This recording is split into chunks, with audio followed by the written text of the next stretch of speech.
Hi, this is William Ramsey. Welcome to William Ramsey Investigates. On tonight's show, I have a returning guest, one of my favorite guests. Her name is Roberta Glass. She runs the True Crime Report on YouTube, so go check that out. She has tons of great content there. But we're going to talk about something we talked about last year in 2020, and it's interesting that this popped up again. So there was a documentary titled Alan. Ow! And we talked last year about the same subject, but not with this much detail. It was a 4-part series on HBO, and so we're going to talk about that tonight. So, Roberta Glass, are you there? Yes, very excited to talk about this. Yeah. Cool. So, I mean, it was pretty interesting. 4 parts. It was very in-depth, a lot of first-person statements by Mia Farrow. I learned a lot about her family and Dylan Farrow, and just this very kind of complex, kind of my thoughts were like, if you think your family is dysfunctional, you can watch this, but it was really something else. So what were your kind of first impressions? Well, I was disappointed in some ways because they took, and I don't know if it really matters, but as I was disappointed in what they left out of Mia Farrow's background, of Mia Farrow and Woody Allen together.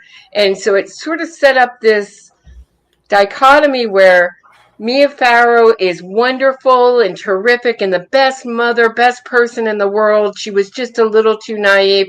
And Woody Allen is this horrible person, terrible person, And what it left out is, I mean, obviously, as someone, I was friends with Dory Previn, which Mia Farrow broke up that marriage. I think she says in this that that Andre and Dory Previn's marriage was breaking up. It was not breaking up. They were a partnership. They were writing partners. He did the music. She wrote the lyrics. I mean, they were really a formidable couple, and she broke that up. They also don't talk about Christine Engelhardt, who has pretty much the whole a lot of time in the second episode of this series, that she was brought into a threesome with Mia Farrow and Woody Allen. And I think that's important detail, not to make Mia Farrow an enemy. It doesn't suggest that she coached her daughter or anything, but it just adds some kind of flavor into that. Mia Farrow was not enough for Woody Allen. He needed to get an underage partner and bring it into this threesome. So right, and she was left out. Yeah, but Engelhardt was with Epstein before Allen, right? So she was like an underage. I don't know if she was trafficked, but she had a relationship with Epstein too before Allen, right? 16. So when did she meet Epstein? I don't know. I got to look at my facts, but I know that she had a long relationship with Epstein. Right. And she talked about it. And what you brought up just before we started recording is that they didn't bring up Woody Allen's relationship with Epstein. Right. And Woody Allen's not someone who has a lot of friends, and he seems to have people who do things for him, who serve a purpose. So what would Epstein's purpose be in Woody Allen's life if it were not to supply him with underage girls? I don't know. What else would it be? But I mean, that was like the interesting thing about the documentaries is it showed, I think in the second part, how many of his storylines, he's making a movie every year, right? How many of his storylines are about him and an underage or young kind of naive girl. And then he twists their kind of sexuality towards him. Like they're the ones that are pushing him for, are the more dominant or aggressively sexual. And I thought that was interesting. They can't resist this small, nebbish, neurotic, New York intellectual. Yeah. He's such a sex symbol. Which, I mean, it's kind of funny that he did make himself kind of like this male, I don't even want to call it sex symbol, but leading man, and that you can do that when you write your own movies and direct your own movies. But the other thing that I think is important when you leave out Mia Farrow's, the kind of when you look at her family and she's adopting all these kids, and she even makes these admissions that are very telling. Like Woody Allen said that he would love our baby if it would love our baby if it was a little blonde girl. So I went out and adopted one, thinking he would love it and love me more. Like it was just a very telling admission that these babies perform and these children fulfill needs in her, deeply as primal motivation for, but the reason why I bring this up, so, Mia Farrow is not being accused of sexually abusing her children. She's being accused of physically and emotionally abusing her kids by Moses, but that came out way later. And how reliable it is, I don't know. It could, both can be true. They both can be terrible people, and Woody Allen can still be, still have molested and abused Dylan. But the reason that this narrative on Woody Allen's side stuck so much with the public is that there is a great deal of the public that looks at Mia Farrow and thinks that there's something very, very wrong with her. That's why it wasn't just his incredible PR team that made Woody Allen's narrative stick so well and cemented it so deeply in the public's consciousness. It's that something, you look at Mia Farrow and she seems, and she's admitting in this that she hit Sun-Yi, and in court she admitted she pummeled her arms and it hit her face. It was really like an attack. Is that the first time it happened? I don't know, but it seemed like it made sense. But when you see Woody, what makes me feel that Woody Allen is guilty has nothing to do with what Mia Farrow says, and even so much so Dylan, it's what comes out of Woody Allen's own mouth. Yeah. He won't take a lie detector test. Now, Woody Allen supporters just deny all this. It's, well, they're going to say that, I guess, the lead investigator in Connecticut is lying. Fine. Basically, the Woody Allen supporters, their narrative is everybody's lying but Woody Allen. But, he still, this many years later, won't say where he was for those 20 minutes.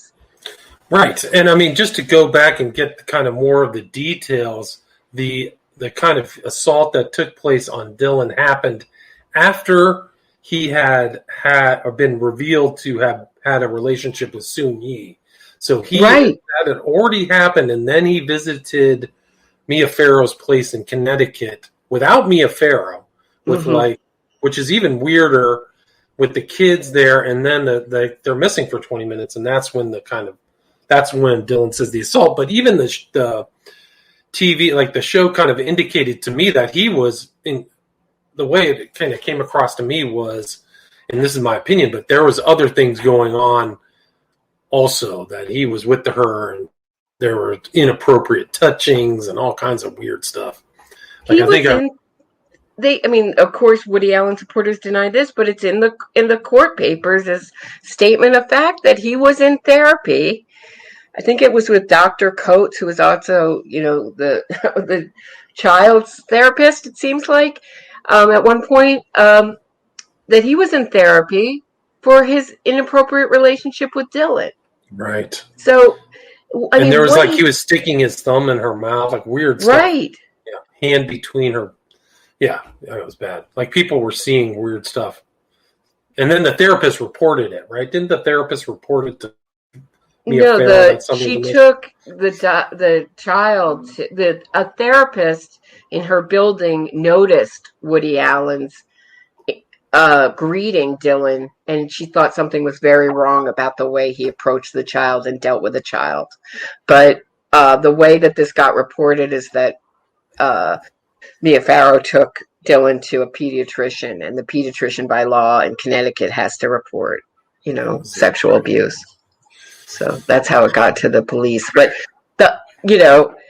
it's just wild to watch him say things like, if I wanted to be a pedophile, I could have, gotten custody and molested them as often as I wanted? I mean, is that what is that where he's going with that? It almost like he was said that, but that was also another weird element of the whole narrative or saga, is that he was never really married to Mia Farrow, but he went after custody, right? So he went for the custody, and then that was also another thing. So he was like somebody who's saying, like, I don't want a kid, I don't want this. Okay, then I'm going for custody after that. And then also he was very cold-blooded. Like, they had recordings of him with her where he was just like a lizard, man, in my opinion. He was just, well, you'll have to wait in court. You'll just have to do this, blah, blah. Just tell me where, and he says, I'm not going to be on the cover of Newsweek and Time. And then I remember those covers. And there he was. And really utilized the media. The real mystery of this is what happened in New York with that investigation. Right. And what happened at Yale University. Why did and what's in Dr. Leventhal's deposition? Like, none of them showed up. You know, he got this exonerating report from Yale University saying that Dylan can't tell fiction from fantasy, fact from fantasy, and it was given directly to him, which I thought seemed very odd, but maybe that's the way it's unethical. Done. Yeah, that seems very unethical to me. And there he is, right away, willing to give a press conference. And he somehow seemed very shocked by the news, seemed prepared for it. And was money given to Yale University? Was pressure put on them? Why didn't they show up in court? What's in Dr. Leventhal's deposition? That's what I want to know. And the other thing that's very interesting is the way that he was written about in the New York investigation. They said that they called him a big fish or a big wig. I can't remember the exact phrase, that we have to deal with these kind of investigations differently. Paul Williams was fired, the investigator who believed Dylan. So it made me realize that Woody Allen's movies are really advertisements for New York City. I don't that's out to make advertise, but they're love letters to New York City, and the way he's a royalty here. They don't want to bring him down. New York City doesn't want to bring him down. That's a valuable asset to New York. Right. And it was also weird that they interviewed Dylan times. So it's almost like they're traumatizing her again in the new, like, how many times do you have to interview her? I think Paul Williams said, like, there's a problem here. Doing this over and over. I think Paul Williams said there was enough for there was enough for a criminal investigation. So then he got sacked. And he was like a lauded caseworker. So to me, like, when I was reading that, I'm like, there's something going on behind the curtains, you know. That's kind of what I was thinking. Did you get that impression? Well, I had a more, I mean, are you talking about sort of like a pedophile underground protecting him type thing? More of like he put people in place to influence outcomes is kind of my, or people behind the scenes pulled strings to get the desired outcome. That's the way I thought that with the Yale, especially New York City, though, where I've lived for decades now, really treats these people, especially people who make films like that. I can see just his persona having such heavy weight without any kind of money being exchanged or influence. But Yale, I thought, what donations were given, what influence, and also Woody Allen has like this incredible list of medical people that he employs. He has a medical doctor for practically every part of the body, and psychiatrists, and how deep does that go? How much does that? I was just curious as to whether he knew someone who knew someone at Yale, or if it was a donation, or if they just really wanted to squash it and just put it away, didn't want to be the people responsible. But the fact that none of them showed up in court seemed, I take the same opinion as the judge did. It certainly makes the report a little bit more suspect. Right. But I mean, even the prosecutor said he thought there was enough material to take it to court, but he didn't want a 7-year-old girl to, be the one that it was all going to ride upon, right? So Connecticut's Connecticut. What was his name? Mako. Yeah, so there's a lot in there, and I just thought that. I thought that from listening to her, what would you think about Dylan? And she kind of was weaved through the entire show, but I kind of got the impression that she was trying to like detach her from her child persona. Like she dyed her hair red, she wore kind of orange lipstick. Did you kind of get that impression? She looks troubled to me. I don't warm to any of the Farrows. I hate to see someone in pain. I sympathize. I feel badly for her. What she's been through is terrible. And I also sympathize. She kind of lost out on the parent lottery. But I don't know. To answer your question, I saw a troubled person. Do I believe her? Yes, I do believe her. But do I warm to her? Do I relate to the Farrows? No, I don't. And I think I wish that the filmmakers hadn't gotten so kind of enmeshed in the Farrow world, because it became this kind of just glowing, all. And did you think, I thought it was also very weird at the end, the last episode, where after all this happens, all this upset in the family, they leave out Mia Farrow changing all the kids' names and all the weird things that happen. And then she's got more kids. All of a sudden more kids pop up. She's adopted more kids. Like, when is this child adopting ever going to end? Like, if she had this many cats, people would be like, she's a hoarder. But because because they're human beings, she's Mother Teresa. I find it so disturbing. Same with Angelina Jolie, these kind of empty women who can never fill the hole of whatever's wrong with them with kids.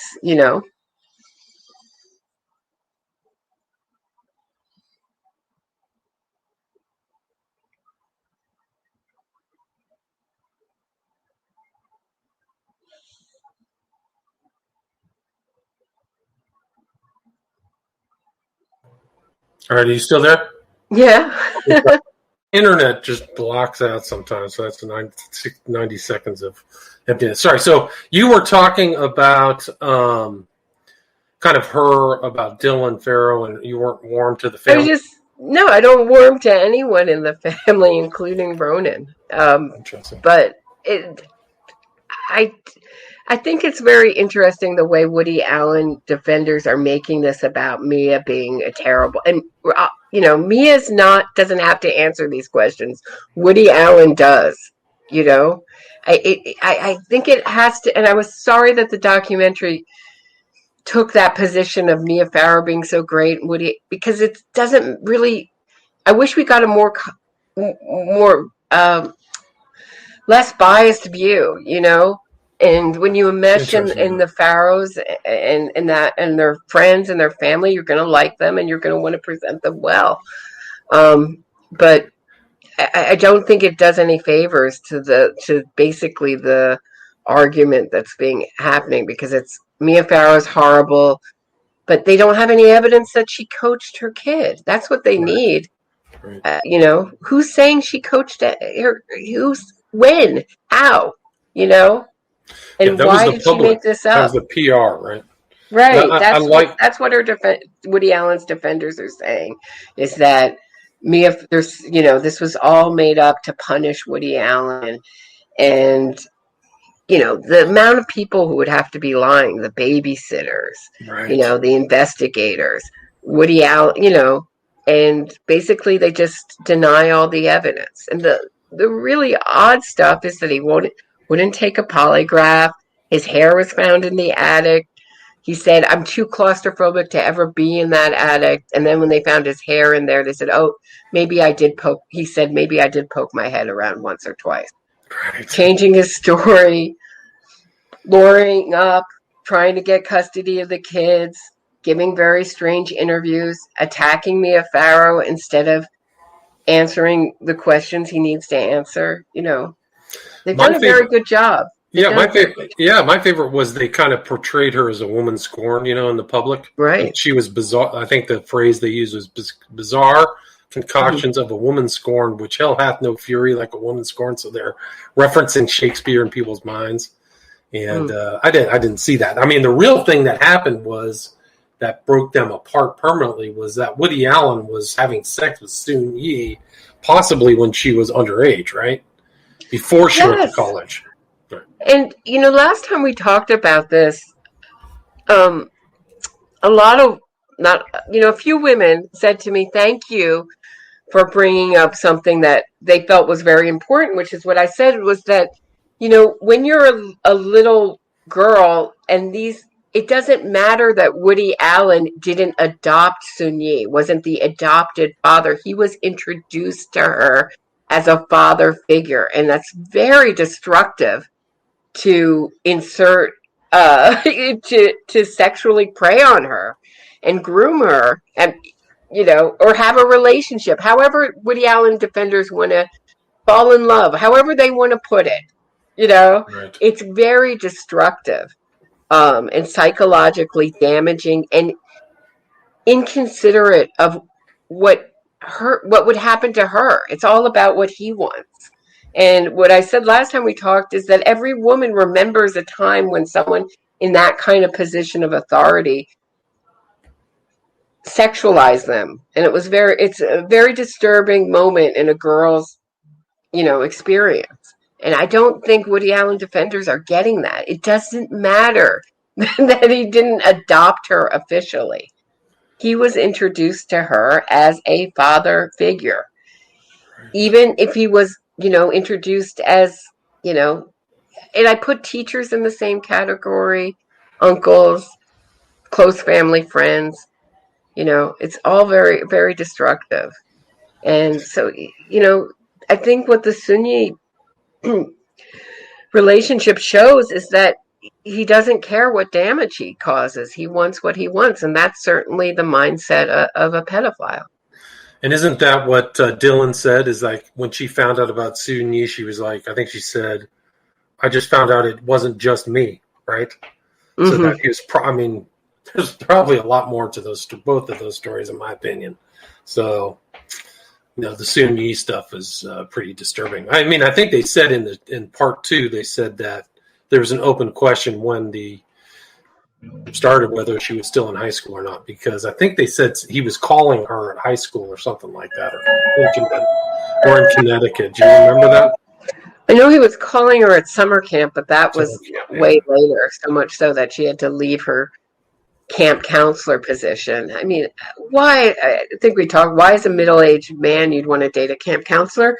But I know that the maids told stories that they found condoms in the trash and stained sheets after Soon-Yi left when she was in high school from her visits to his apartment from when she was in high school. She would sneak over.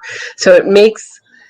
how much of this do you think was done to punish Mia Farrow?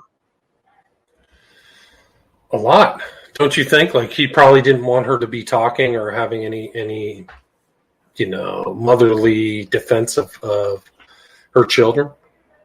Don't you think that was part of it? Kind of, I got that vindictiveness. I thought was there, definitely. Definitely, I think a lot of this was done to hurt her, break her children, take her children away, punish her. I think, and it's shocking that marriage has lasted so long between Soon-Yi and Woody Allen. And I think that, I mean, he has a very high IQ. From what I hear, she has a pretty low IQ. He's very worldly. She is not. I mean, what do they have in common besides their hatred of Mia Farrow at this point? I don't know. I was surprised that they did 13 films together, Allen and Farrow. So she was definitely, I think part of her relationship with Allen was getting these roles, right? Constantly being in his movies and stuff like that. But I think she said over time he was eroding her self-esteem, kind of like their power dynamic. He was in control. You can see that. I mean, he has. It really reminds you how much money Woody Allen has, and also, gosh, did you? And she also said that she was blacklisted in Right. America from working. Now, I kind of my eyebrow raised a little. That was she blacklisted, or was she a middle-aged actress where there were such few parts? It might have been. I mean, they're right. So there you go back to her telling the story, right? So she's like countering with her narrative in this, and it makes me wonder how this whole documentary series got started. Was it on her behalf? Was she trying to find the director? Did the directors and the producers come and find her? Did you ever find anything about that? Because it seemed like Dylan and Mia Farrow were more than willing to talk about everything in detail. Right. From the way that, who knows if it's true or not, the way the directors tell it is that they begged them, asked them, had to really work on them to participate. I don't know. And what do you think about Moses and Woody Allen not participating? They say they were asked. I don't know. I think it's interesting that he like port of Allen for whatever reason. I don't know. But I thought it was interesting that they pulled these snippets of his audiobook apropos of nothing. And that was his whole approach of like how he was the father when, according to other observers, he wasn't. He was just kind of a guy who showed up.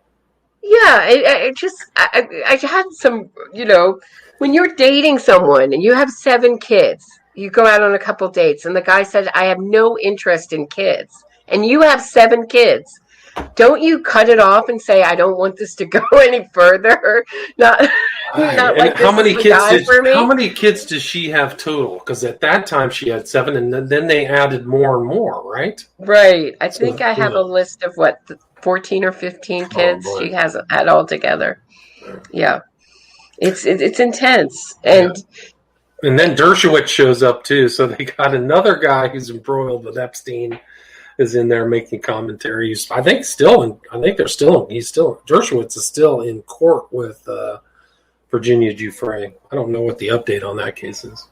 I don't either, but it's just, I thought, wow, if only she knew. If only she knew. And you wonder if he was like a double agent, in that whole thing. Did he represent her correctly? Did he have any kind of friendship with Woody Allen at that time through Epstein? It'd be interesting to know. I mean, it seems like Allen was over at Epstein's place a lot. There's pictures of them together when Allen's with Suni, and same with Dershowitz. I mean, according to other observers, Dershowitz was in and out of that mansion on the Upper East Side. Is that right? He was the Upper East Side. Yeah. Yeah. So it's a smaller world, and they brought up Polanski, Jackson, Cosby, all these other kind of abusers too. So it's have you heard Kathy? I'm sorry. Have you heard Kathy Griffin tell the story of when she met Woody Allen? No. What's the story? The story is that he doesn't know any sort of current celebrities that she's trying to, I guess she got seated next to him at some sort of dinner party. Mm-hmm. And the one celebrity that he knew was Miley Cyrus. And he said he never missed an episode of Hannah Montana. Because he said she just has something. And it's sad to see what's happened. So he's watching, weird, stuff, was it Nickelodeon or something? Yeah. And then he said, well, and I right now I'm watching my friend Bill Cosby get railroaded. That's what he said to her. And he hints, you can see he's starting to go there in his book, talking about Weinstein, and he kind of cuts it short. It looks like he's going to complain that he got a raw deal, and he kind of cuts it short and finesses it, the audio part that they use in the documentary. Right, but they had other kind of celebrities come out in defense of Woody Allen, and then some gave their money back, right? I mean, right. There definitely were, and I think it was interesting when Ronan brought up the transactional access journalism theme about how Allen kind of manipulated, and I think his PR person was Leslie Dart, how they kind of expected certain things in, certain journalism access with strings attached. Did you kind of get that impression? Yes, and we saw that with Bill Cosby. Speaking of Bill Cosby, where he said, if you want to be seen as a serious journalist, you better scuttle this interview where I'm confronted with these allegations. And he also gave a story of his daughter in exchange for a story about him assaulting women to be, buried. Very, yeah. So it seems like it's common thing in Hollywood. Hollywood, yeah. Never really get to the truth. That's why so much of this stuff gets put. I mean, you can actually bring up the West Memphis 3. How few people bring that up, and real journalists. So you can kind of a broader, landscape that this is going on, not just Alan, but all kinds of other people too. And I also had to, when Nicholas Kristof of the New York Times came up in the documentary, saying that I was happy to give Dylan a voice. I was happy to give this victim a voice. This is the same Nicholas Kristof, and I tweeted this, who has been trying to free Kevin Cooper. This rapist murderer killed a whole family in California that also Kim Kardashian is trying to get out. Right. Yeah, I remember that. He's been writing love letter pieces and starts talking about the media and fact checking and, the whole theme of what Woody Allen said, the whole theme of the documentary, it doesn't matter what's true, it matters what's believed. And I thought, wow, that's really interesting because certainly that's what Nicholas Kristof is doing with that Kevin Cooper case. He has written so many articles leaving out most of the evidence and pulling, and really obscuring the truth of that story in order to free a multi, killer. Right. But didn't the appeal say that there was no chance anybody else could have done the crime, if I remember correct? Wasn't Cooper in like an abandoned house or something like that? Right. He broke out of prison.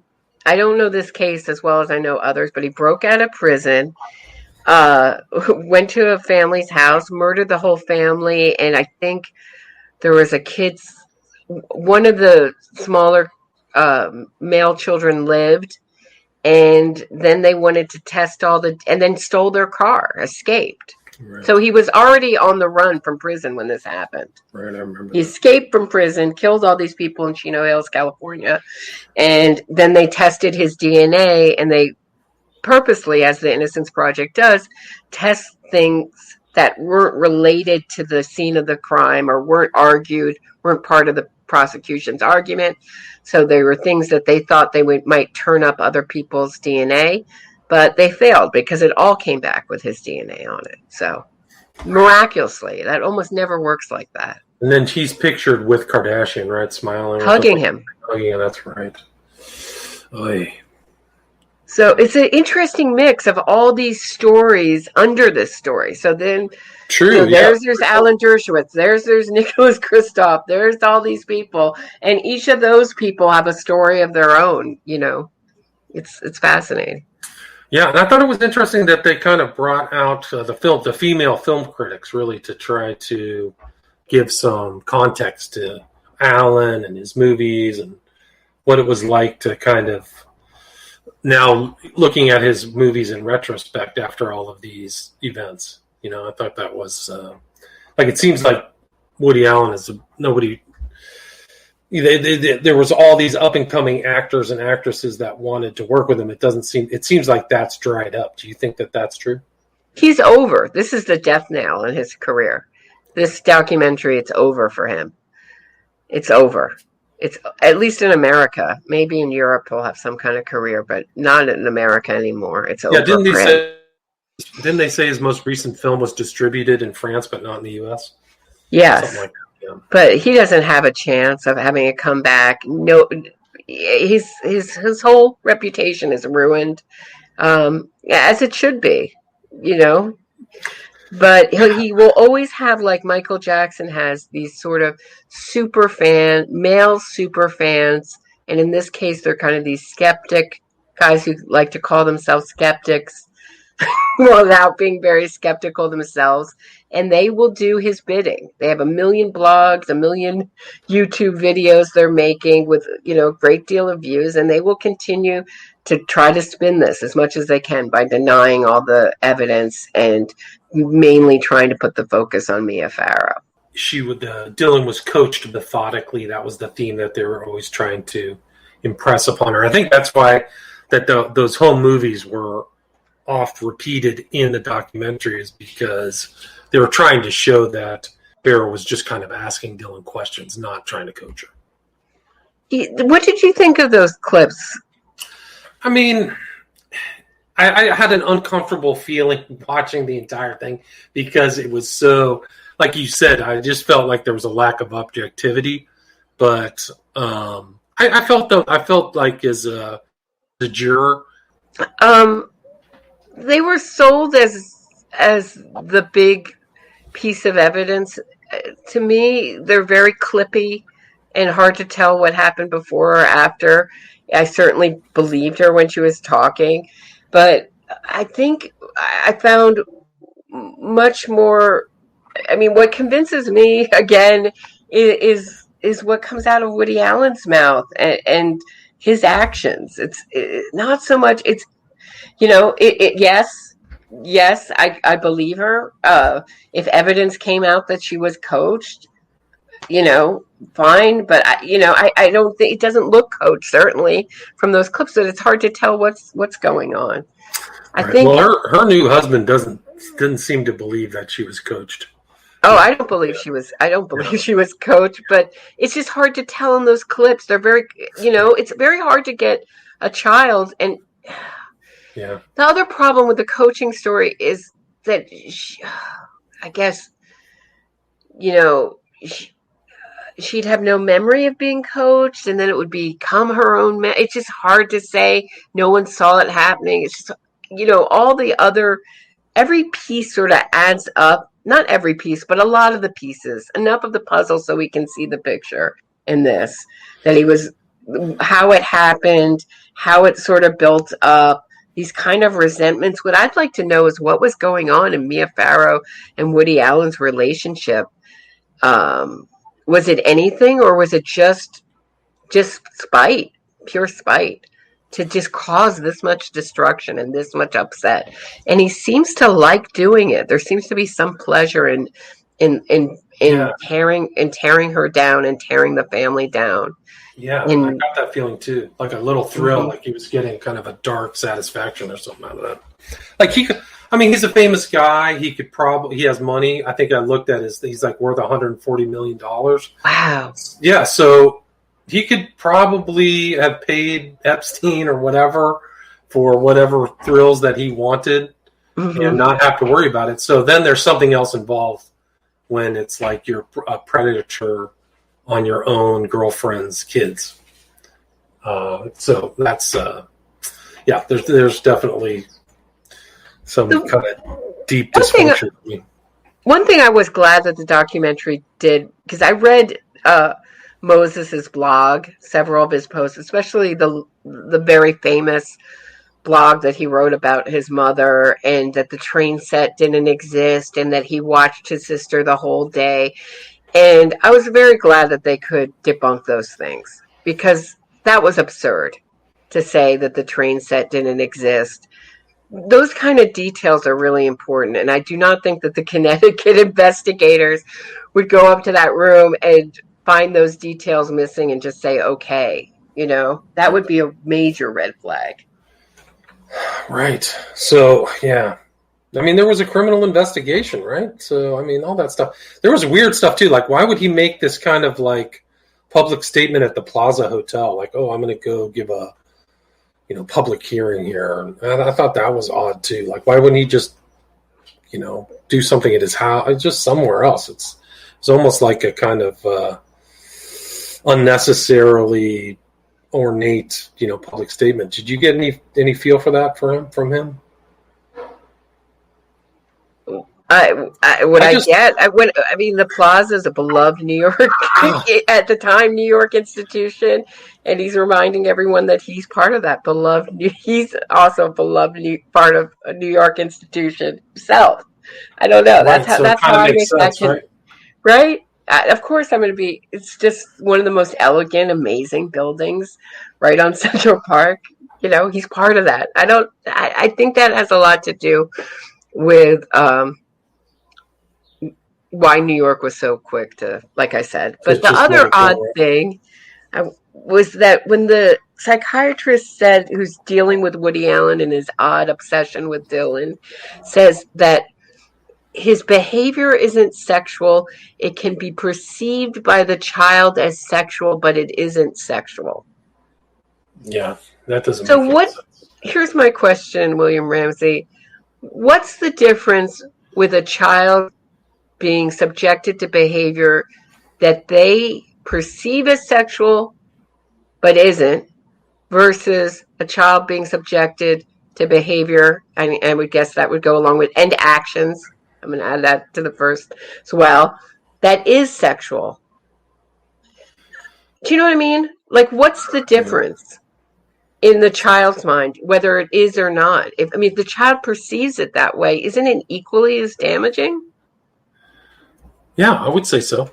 Definitely.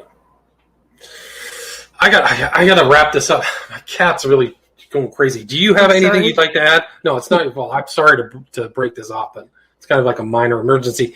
Where can people go see you? It's on Roberta Glass True Crime Report on YouTube, right? And then also you have your podcast, right? True Crime. Yeah, I'm on YouTube. I'm on iTunes, Castbox, everywhere you can find a podcast. Awesome. I'm there. Thanks. Roberta Glass, thank you so much. And thank you. Hope you're okay. I'm fine. The cat, not so much. I gotta go. All right, take care. Thanks so much. Bye.